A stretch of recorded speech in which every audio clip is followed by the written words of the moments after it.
सुप्रभात प्यारे बच्चों, हिंदी की कक्षा में आपका हार्दिक स्वागत है। बच्चों, आज हिंदी की कक्षा में हम व्याकरण के अंतर्गत समास विषय पर चर्चा करेंगे। सबसे पहली बात, समास समास है क्या, समास किसे कहते हैं, तो समझने का प्रयास कीजिए कि दो या दो से अधिक शब्दों के मेल से जो नया शब्द बनता है उसे हम समास कहते हैं।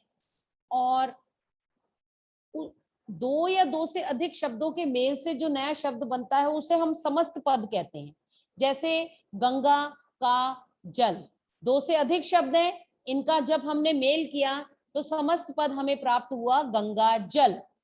ठीक है, ये एक शब्द हमें प्राप्त हुआ गंगा जल, तो इसे हम समस्त पद कहते हैं।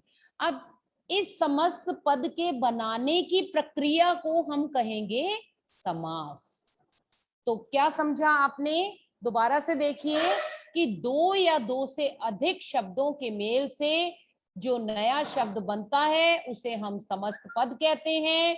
और इस मेल की प्रक्रिया को, यानी कि बनाने का जो प्रक्रिया है, बनाने की जो प्रक्रिया है, जो मेथड है जिससे ये बना, उसे हम समास कहते हैं।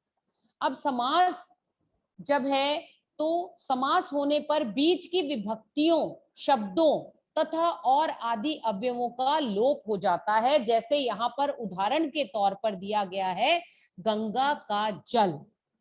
तो देखिए यहाँ पर जब हमने इसको समस्त पद में परिवर्तित किया तो गंगा का जल में ये गंगा है और ये जल है, तो का जो है उसका लोप हो गया, यानी विभक्तियों का लोप हो जाएगा। तो हमने बच्चों क्या समझा? हमने समझा कि जब दो या दो से अधिक, देखिए गंगा का जल, ये दो से अधिक शब्द हैं, इनके मेल से हमें शब्द प्राप्त हुआ गंगा जल। और इस गंगा जल शब्द को हम कहेंगे क्या? समस्त पद।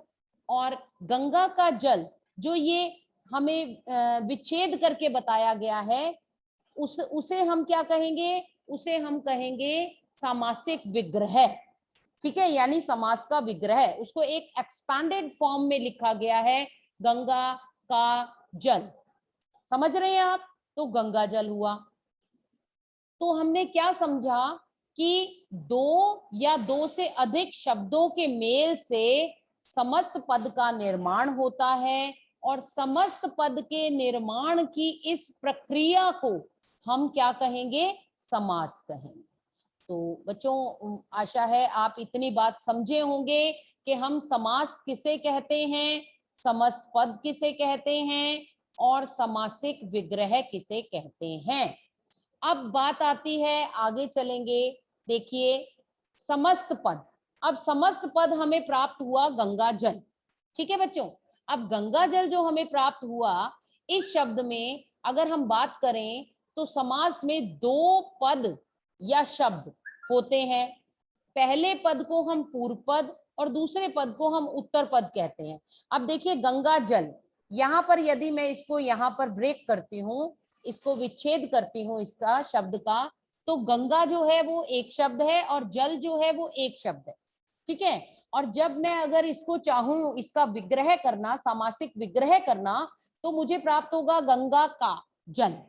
ठीक है, अब अगर मुझे गंगा जल जो शब्द है इसमें मुझे बताना हो कि पूर्व पद क्या है, उत्तर पद क्या है, तो आपको याद करने का एक आसान सा तरीका बताती हूँ, आपके दिमाग में बैठ जाए, कभी आपको भूल ना पाए आप। तो देखिए हम क्या लिखते हैं बेटा, जब भी हम कुछ अपनी उत्तर पुस्तिका में काम करते हैं तो हम लिखते हैं प्रश्न उत्तर।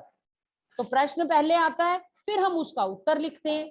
ठीक है, तो यहाँ पर भी आप एक बात समझ लीजिए, प से प्रश्न, प से पूर्व पद। पूर्व पद यानी कि पहला वाला जो पद है उसे हम पूर्व पद कहेंगे। उत्तर पद यानी उत्तर, यानी प्रश्न का उत्तर, उत्तर हमेशा बाद में आता है, तो जो दूसरा वाला पद आएगा हमारा उसे हम उत्तर पद कहेंगे। तो हमने कैसे दिमाग में अपने रखना है? प्रश्न उत्तर। ठीक है, प्रश्न से बना पूर्व, ठीक, और उत्तर यानी के बाद वाला, जो हमारा उत्तर है वो हमारा बाद वाला है। तो ये हुआ हमारा पूर्व पद और ये हुआ हमारा उत्तर पद। गंगा क्या है? पूर्व पद है, और जल क्या है? उत्तर पद है। बच्चों हमने क्या समझा कि समास किसे कहते हैं। समास के अंतर्गत हमने देखा कि दो या दो से अधिक शब्दों के मेल से जो नया शब्द बनता है, जैसे यहाँ गंगा जल बना, दो या दो से अधिक शब्दों के मेल से गंगा जल शब्द बना, तो गंगा जल जो है वो समस्त पद है और गंगा का जल जो है वो सामासिक विग्रह है।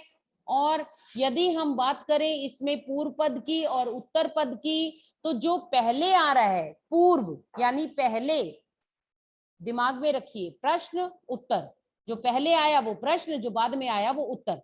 लेकिन पूर्व पद को आप प्रश्न पद मत कह दीजिएगा, ये आपको याद करने का तरीका बता रही हूं, प्रश्न उत्तर, ठीक है।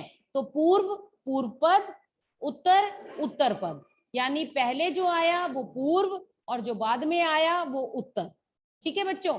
तो हमने क्या सीखा, पूर्व पद किसे कहते हैं, उत्तर पद किसे कहते हैं, समस्त पद किसे कहते हैं, सामासिक विग्रह किसे कहते हैं, ठीक है। अब देखो सामासिक विग्रह की बात कर रहे हैं, समास विग्रह, तो सामासिक शब्दों के बीच के संबंध को स्पष्ट करना सामासिक विग्रह कहलाता है, ठीक है। अब मेरे पास शब्द है राजपुत्र, क्या शब्द है, राजपुत्र। अब राजपुत्र क्या है बेटा, राजपुत्र एक समस्त पद है।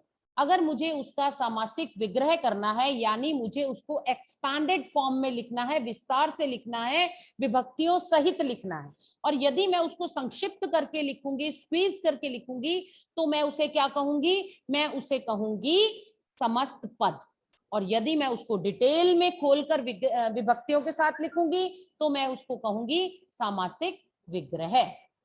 तो यहाँ राजपुत्र जो है वो समस्त पद है, और राजा का पुत्र जो है, क्योंकि इसमें हमने परसर्ग लगा दिए, इसको एक्सपैंडेड फॉर्म में लिख रहे हैं, विस्तार से लिख रहे हैं, तो ये हमारा हो गया सामासिक विग्रह, ठीक है बच्चों। तो सामासिक शब्दों के बीच के संबंध को स्पष्ट करना समास विग्रह कहलाता है। उसके बाद देखिए समास के भेद की बात हो रही है। अब हमने जाना कि समास किसे कहते हैं, तो दो या दो से अधिक शब्दों के मेल से बने हुए बनाने की, समस्त पद बनाने की प्रक्रिया को हम समास कहते हैं। और जब हम उसको परसर्गों के साथ विस्तार से लिखते हैं, एक्सपैंडेड फॉर्म में लिखते हैं, तो वो हम कहते हैं सामासिक विग्रह। जब हम उसको स्क्वीज करके लिखते हैं, एक पद में लिखते हैं, तो हम उसको कहते हैं समस्त पद, जैसे राजपुत्र। और यदि मैं कहती हूँ राजा का पुत्र, तो वो हो गया हमारा सामासिक विग्रह। और समस्त पद बनाने की प्रक्रिया को मैंने क्या कहा, समास। और जब मैं कह रही हूँ राजपुत्र, तो पहले आ रहा है राज, तो वो हुआ मेरा पूर्व पद, और बाद में आ रहा है पुत्र, तो वो हुआ मेरा उत्तर पद। तो बच्चों ये अभी हमने समझा। अब हमारे समास के भेद की चर्चा हम करेंगे, परंतु अब हमारा समय समाप्त हो रहा है, इसलिए हम अगली कक्षा में इसे समझने का प्रयास करेंगे। तब तक के लिए आपसे अनुमति चाहूंगी। धन्यवाद।